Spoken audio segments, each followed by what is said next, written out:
Hi guys, Tuesday here today. I've still got my Brewers shirt, the Albany one. They haven't come. I was expecting them.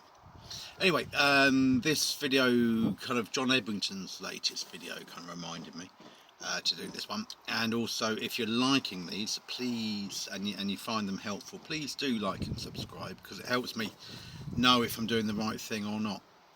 So John was talking about self-employed people and newly self-employed. Um, always always a good thing to be newly self-employed. I've got some fool. I don't know what he's doing. No, let's just turn him around. So always good when you're starting out self-employed. You want to crack on and stuff like that. Couple of things that are just worth bearing in mind is when you're advertising, don't just have a mobile number. Have a landline and get it diverted to your mobile, or an 0800 number I think you can still get, and just have that diverted to your mobile. People don't want to just ring mobiles, they feel it's dodgy. A lot of younger people won't think that, it's more the older people. But yeah, always do try and have a landline diverted to your mobile, either free phone like an 0800 and pay, or just your home number diverted through. I have a dedicated business number that diverts to the mobile. So kind of what prompted me on this one was sort of just security for yourselves and what you're doing. So sometimes it's good to have a trading name. I don't know if your name was, I don't know, where am I at the moment? So if your name was, I don't know, John Edwards, you could call yourself Edwards Painting, or John Painting, or JE Painting. Do try and have a little trading name, and then kind of you can have a dedicated business account for that, couldn't you, at your bank.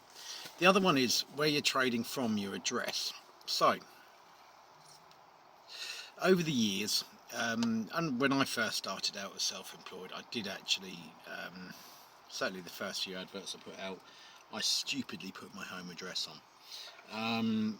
You want to put an address because it is a trust thing for customers. They want to know that they can visit, or if there's a problem they can track you down. However, putting your home address, especially if you're single and it's not so bad, but then if you're moving a lot and you're single, you're going to start missing posts and stuff, and you're going to be constantly changing your address, which isn't a good thing.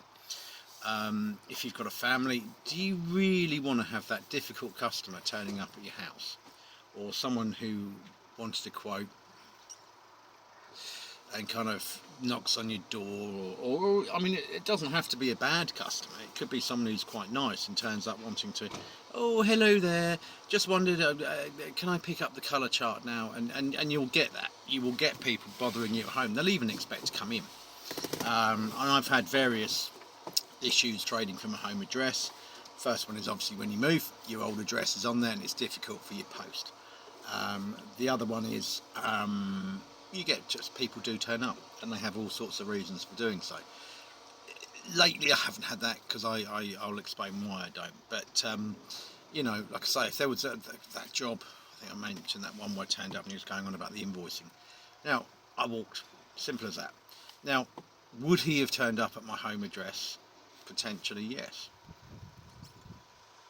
And probably over the years there's been two or three where I thought, yeah, actually that's good to not have my home address on any advertising leaflets. On the occasions I've had people turn up, it doesn't really go well.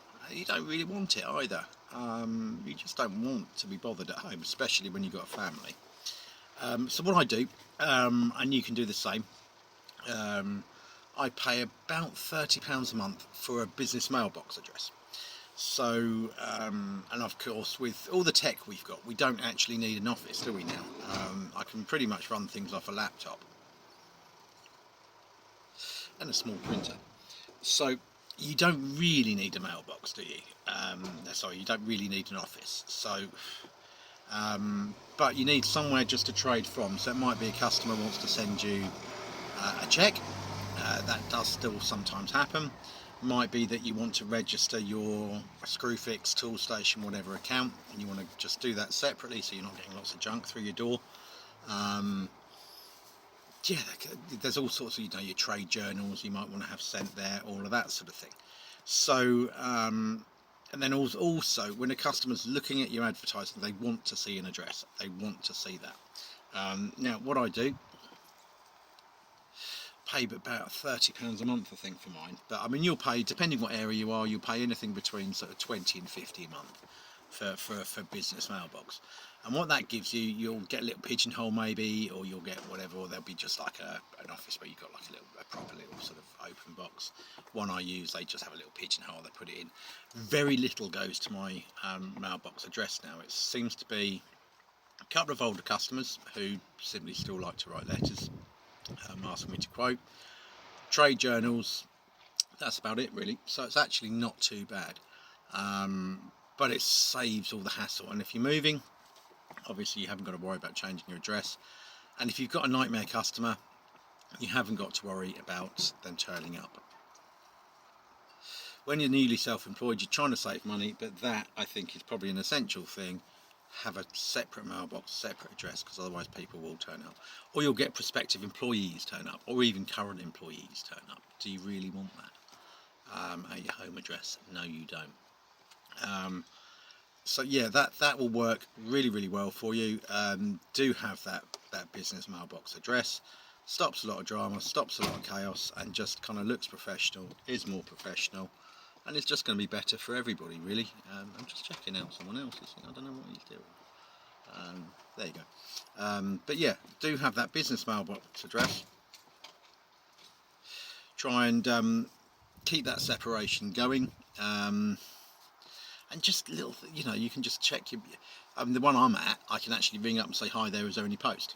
And kind of, I trust them enough to they say, "Oh yeah, would you mind opening it? See if it's important." And if it is, I'll go and collect it. And if not, I'll say I'll put it in the bin. That works super well. Will help you when you're first starting out, and just saves what you're trying to do. You're trying to offset any future problems, and kind of their problems I may have had in the past, and I know that other people have had where they turn up at the house. The other one is on your own personal security when you're self-employed. So, as some of you know, I get a lot of trolling on social media and stuff. Never nice, never good. And then also these same customers. So these same customers who turn up at your home address, for a very small amount, you can access the, electoral roll online. So we all have to go on that, but you can choose to hide your details from the electoral roll. I would do that, and I do that, not because I'm dodgy, but because I don't want a social media troll finding out my home address and turning up.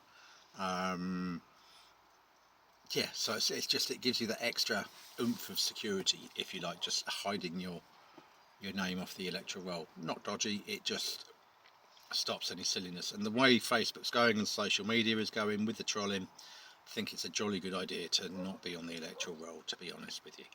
And just do little things like just be aware, because they've gone a bit nutty, haven't they, really, over the last year or so. So yeah, that's also a good idea. I have had people, since I've had the home address, I did actually have a journalist kind of turn up once about something at the house. I was having rhubarb crumble, it was very nice. Turned up, had a minder with him of all things, because I'm quite a big burly guy, and yeah, he got a bit heated. The minder was like, I was like, no, you need to go away, you're on private property. I won't say where I was, but I was like, you're on private property, don't wish to speak to you, therefore your right of access is removed to that road, that's where you can be. If you don't move there now, I shall call the police. The minder starts, oh, you can't talk to it like that. Actually pushed me in the thingy, so yeah, I did what was necessary, and they went. So yeah, be aware you can be tracked down.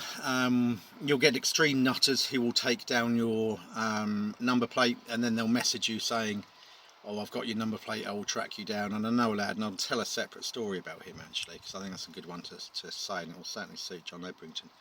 And they'll take down your number plate. I've got your number plate, I can find where you live.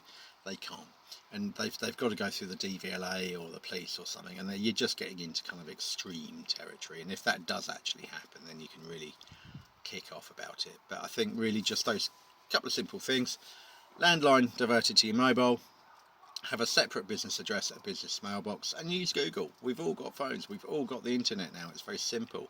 Just Google business mailbox for your in your area. I don't know, pretend you're, John, I think it's from Chelmsford way. So business mailbox Chelmsford, and one will come up. Sign up, done, and you're there. And just remove your name from the electoral register, because someone will look you up. Some social media troll, some YouTube troll. John, I hope you are. I hope you've removed yourself from the electoral roll, because you've now got a book, you've got a YouTube channel, you're talking good stuff, but you don't want some lunatic turning up as you get more fans and followers, do you really?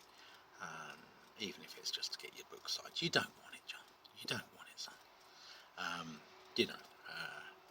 Yeah, but anyway, hopefully that helps any newly self-employed out there and people who are just starting out and start thinking. And also, if you get a problem, work out a solution and go from there. Anyway, that's me done for the day with this particular video.